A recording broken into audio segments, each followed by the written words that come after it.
Вы смотрите новости, в студии Сергей Михедов. Здравствуйте, вот главные темы выпуска. Расширяется группировка огнеборцев к пожароопасному сезону. В Якутии создано арктическое отделение авиалесоохраны. Более полувека мост через горную реку соединял старательские артели с поселком Усть-Мая. Теперь строят новое сооружение. Стартовала запись на участие в тотальном диктанте. Якутск официально стал столицей проведения акции. В Якутии создано арктическое отделение авиалесоохраны. Базироваться она будет в поселке Батагай. Об этом сообщил глава республики Айсен Николаев во время прямого эфира в соцсетях. По словам главы, к пожароопасному сезону в этом году ведется очень серьезная подготовка. Обозначены два направления работы. Это увеличение федерального финансирования для тушения большего числа пожаров, а также усиление республиканской группировки огнеборцев. Для этого в Якутии и создано арктическое отделение авиалесоохраны.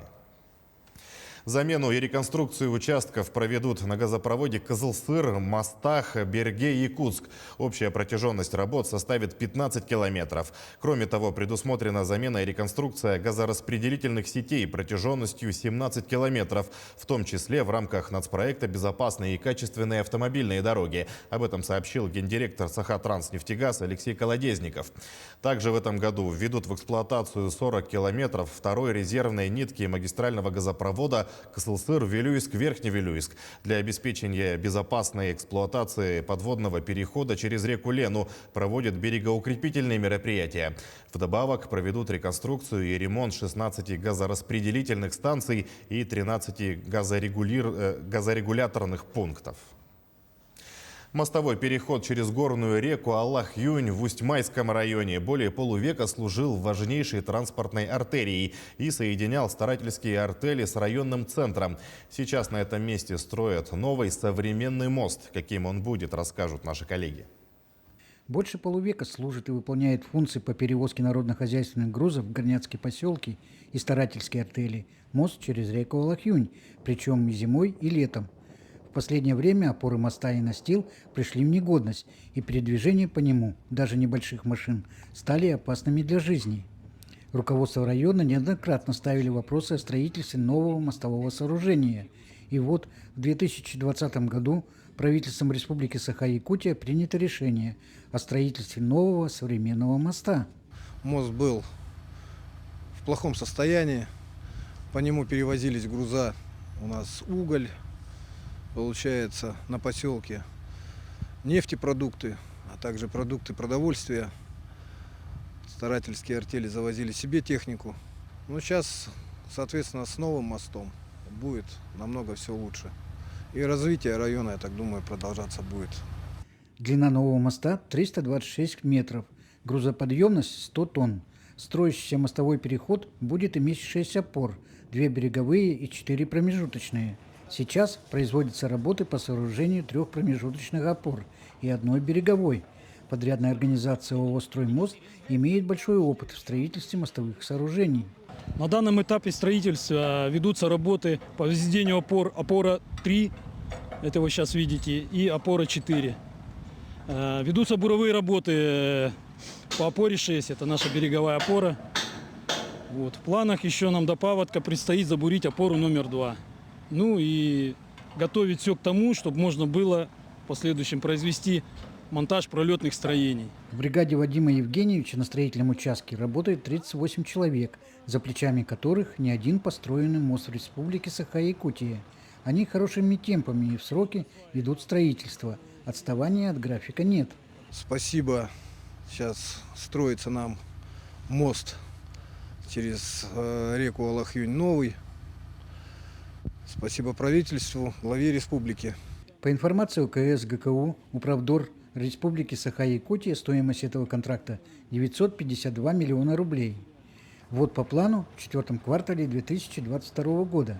Золотодобытчики надеются, что новый мост прослужит не одно десятилетие и снимет одну из проблем и без того сложного транспортного сообщения горняцких поселков Усть-Майского района. Юрий Таюрский, Тимур Канаев, поселок Солнечный. Ежемесячную выплату на детей от 3 до 7 лет в Якутии увеличат. Соответствующий закон принят Госсобранием Илтумен на внеочередной сессии. Так, если размер среднедушевого дохода семьи не превышает величину прожиточного минимума, то размер выплаты может быть увеличен в зависимости от глубины нуждаемости семьи по доходам. Семьи, которым ранее была назначена выплата, могут подать заявление на перерасчет с учетом повышенной суммы с 1 апреля до конца года. Заявление можно подать на портале госуслуги, а также в органах соцзащиты и в МФЦ. С сегодняшнего дня якутяне могут записаться на участие во всемирной акции «Тотальный диктант» в очном и дистанционном форматах. Запись ведется на официальном сайте акции totaldict.ru, а также через колл-центр Национальной библиотеки Якутии. Напомним, в этом году столицей проведения «Тотального диктанта» через голосование был определен Якутск. Российский писатель Дмитрий Глуховский в Доме дружбы народов имени Кулаковского продиктует в прямом эфире свой текст участникам акции 10 апреля. А накануне в Петербурге состоялась символическая передача статуса столицы тотального диктанта представителям Якутска. Такая церемония уже стала традицией. Напомним, сама акция пройдет 10 апреля. Максим Кардозу наблюдал за церемонией передачи. Петербург был столицей тотального диктанта в прошлом году и теперь готов поделиться этим высоким статусом и с Якутском. Очень горд. Мы не ожидали совершенно. Я даже не мечтал, когда стал автором «Тотального диктанта», и когда Питер назначили столицей, я даже мечтать не мог, что это произойдет в Якутске, следующим городом. Да, будет такое совпадение великолепное. Вот. Но когда эта волна в Якутске началась, я увидел, что действительно здорово люди голосуют, люди хотят, люди участвовали. Мне показалось, что это возможно. И уже я церемонию конкурса названия столицы тотального диктанта смотрел с 50% уверенностью, что мы с вами выиграем. И был, конечно, очень счастлив.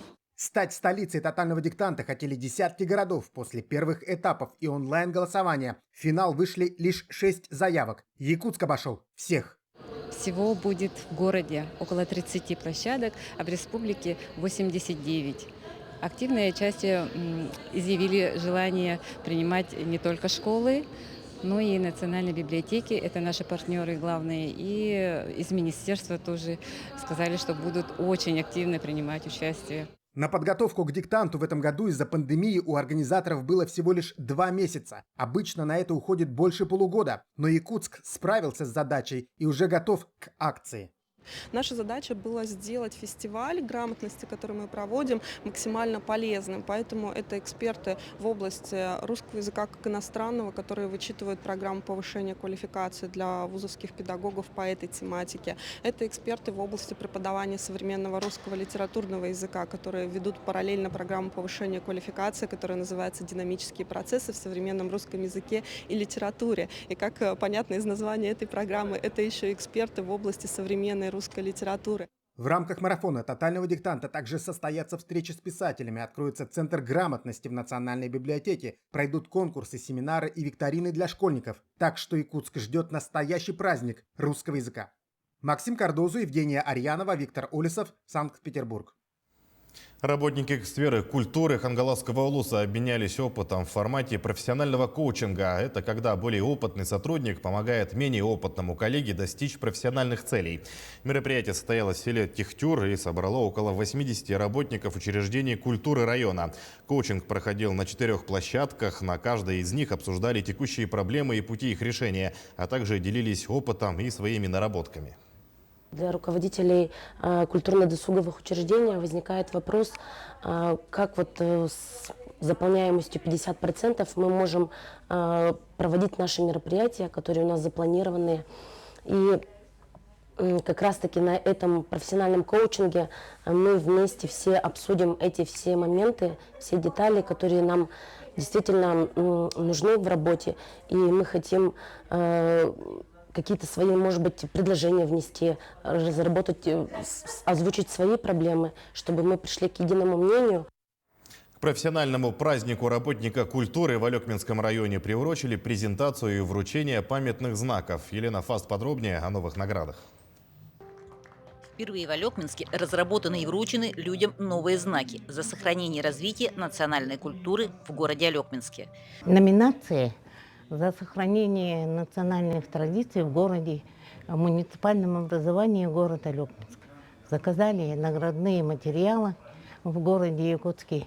И сегодня помимо этих мы отмечаем еще общественные организации, которые принимают у нас участие в развитии культурного сообщества города Алекминска. Знаки выражены в 3 вариантах – нагрудный и 2 памятные статуэтки. Дизайн отличается, но объединяет их и единый символ – 4 человека в едином круге. Дизайн выбран не просто так, он символизирует историю Алекминска. Этот символ 4 национальностей, коренными жителями Алекминска, которые являются. Это у нас эвенки, якуты, русские, татары. Конечно, в этом знаке отражен весь спектр культуры. Значит, основой является якутская земля, на которой мы живем. Круг олицетворяет круговые танцы народов, которые, значит, проживают у нас. Ну и, конечно же, музыкальные инструменты народные, соответствующие данной национальности. В этот день отметили тех, кто работает в сфере культуры, и тех, кто тесно сотрудничает и помогает сохранить историческое наследие. Мы уже сотрудничаем много лет. Я даже не назову ту дату, с которого времени мы сотрудничаем, дружим, общаемся. Наши коллеги взаимно связаны между друг другом, потому что мы берем у них опыт, они обращаются к нам. Кстати, даже не зная о значении символов, люди понимают главный смысл идеи. Даже на первый взгляд очень яркая и символичная такая статуэтка, которая говорит о многообразии вообще видов искусств, и о яркие вот эти человечки, наверное, символизируют, что мы разные, но мы вместе. Елена Фаст, Максим Копылов, Алекминск. В дни празднования Великой Победы и Ураза-Байрам в Дагестане пройдет фестиваль национальных видов спорта, где проведут состязания по якутскому масс-рестлингу.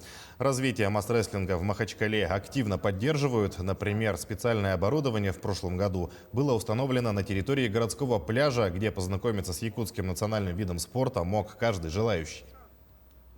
Учитывая, что мы занимаемся развитием гребного спорта в таком борцовском регионе, как Дагестан, мы искали пути решения. Такая двухходовка. Масс-рестлинг – это такая наиболее близкая гребля-борьба. В 2021 году отмечается столетие Республики Дагестан, и к этому мы хотим приурочить такой массовый турнир по масс-рестлингу, где будет задействовано 100 комплектов. После проведения турнира, соответственно, мы раздадим эти комплекты по школам. К этой минуте у меня все. Помните о безопасности, носите маски, обрабатывайте руки, соблюдайте безопасную дистанцию. Увидимся чуть позже.